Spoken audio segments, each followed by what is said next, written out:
Puno lamang ang may karapatan at may talino para mamuno dito sa atin. Kung napanood niyo po yung pelikulang Moises Padilla ni Leopoldo Salcedo, may eksena po roon na siya po ay nakabitin sa kisame. Puro latay, duguan, pasa ang kanyang katawan. May lumapit na bata sa kanya.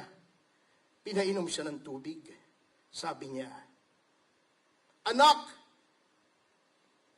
tingnan mo ako. Ito ang iyong bayang naghihirap.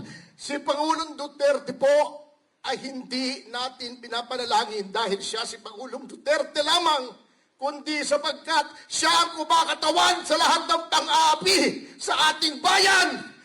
Ang bayan po ang ating pinanalangin tuwing pinanalangin natin si Pangulong Duterte, sapagkat siya lamang po ang nakipaglaban para sa ating lahat."